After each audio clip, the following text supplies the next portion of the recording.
Good evening. This is the Guyana Learning Channel's news in capsule for Thursday, November 25, 2021.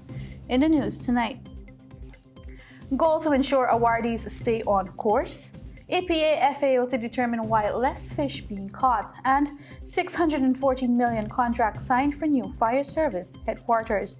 In the world of sports, online chess tournaments set for this weekend. Regionally, Antigua and Barbuda to remove COVID state of emergency early. And on the international scene, US restricts trade with more Chinese tech firms. And now for the details. Some 5,000 Guyanese are currently participating in the Guyana Online Academy of Learning Goal Scholarship Program implemented by the PPPC government.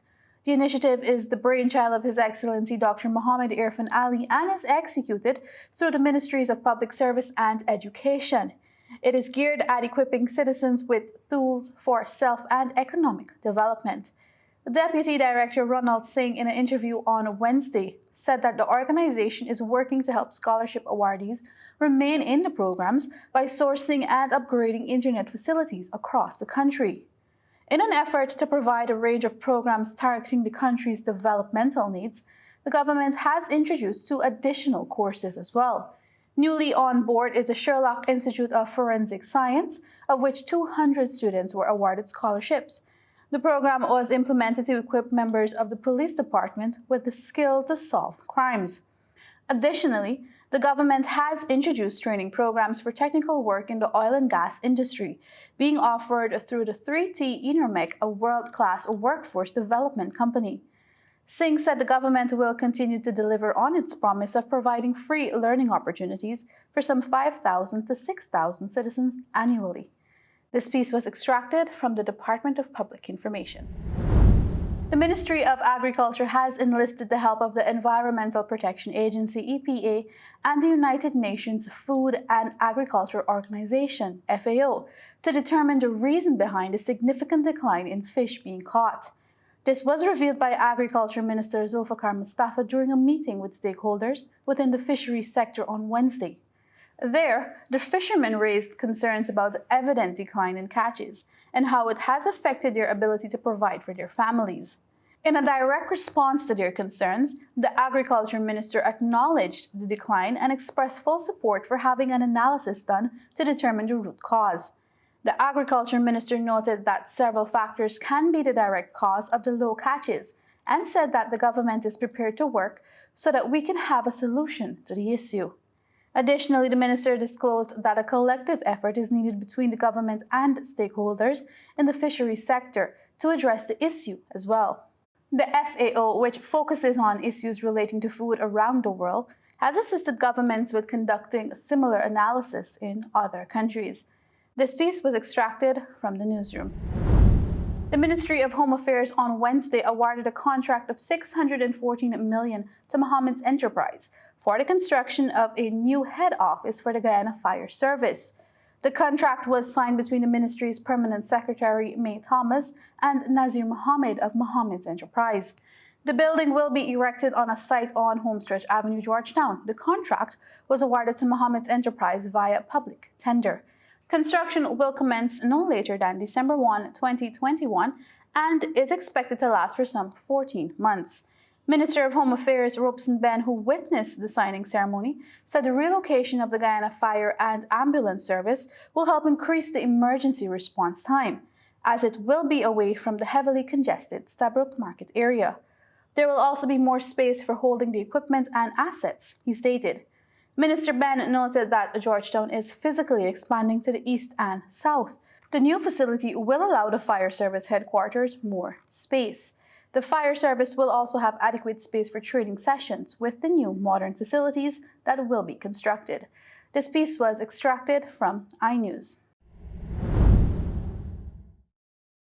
And in the world of sports, the Guyana Chess Federation will hold 3 online rapid chess tournaments this weekend, which is expected to attract some of the best players at all levels in the country.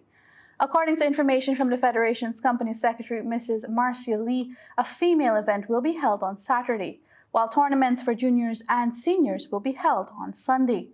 The events are sponsored by Mobile Money Guyana MMG Inc. with a grand total of $75,000 up for grabs. Each of the three events will have a first place cash prize of $10,000, second place cash prize of $8,000, and third place cash prize of $7,000. Each competition would be 7 rounds and is scheduled to commence at 1 in the afternoon on both days.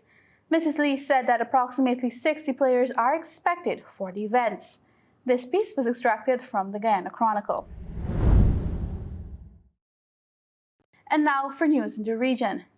The Cabinet of Antigua and Barbuda has voted to end the state of emergency, which was enacted to reduce the coronavirus infections on December 23.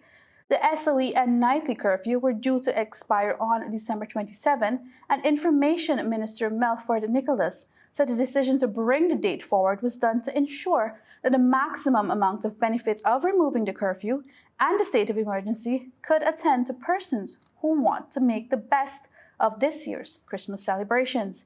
He warned the restriction could return if there is a spike in cases after Christmas.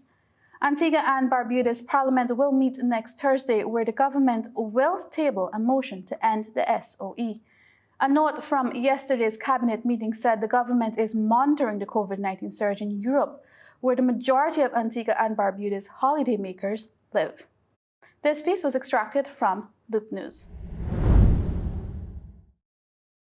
On the international scene, the U.S. government has added a dozen more Chinese companies to its restricted trade list, citing national security and foreign policy concerns. Washington says that some of the firms are helping develop the Chinese military's quantum computing program. This latest move comes as tension grows between the U.S. and China over the status of Taiwan and other issues. Trade was among the items discussed at a virtual summit between the leaders of both countries earlier this month. 8 Chinese-based technology firms were added to the so-called Entity List for their alleged role in assisting the Chinese military's quantum computing efforts and acquiring or attempting to acquire U.S. origin items in support of military applications. This Entity List has increasingly been used for national security reasons since the previous Trump administration. The U.S. Commerce Department also said 16 individuals and entities operating in China and Pakistan were added to the list due to their involvement in Pakistan's unsafeguarded nuclear activities or ballistic missile program. A total of 27 new entities were added to the list from China, Japan, Pakistan, and Singapore. The new listings will help prevent American technology from supporting the development of Chinese and Russian military advancement and activities of non-proliferation concern, like Pakistan's unsafeguarded nuclear activities or ballistic missile program. Commerce Secretary Gina Raimondo said in a statement, "Potential suppliers to firms on the list will now need to apply for a license before they can sell to them, with applications likely to be denied." This piece was extracted from the BBC.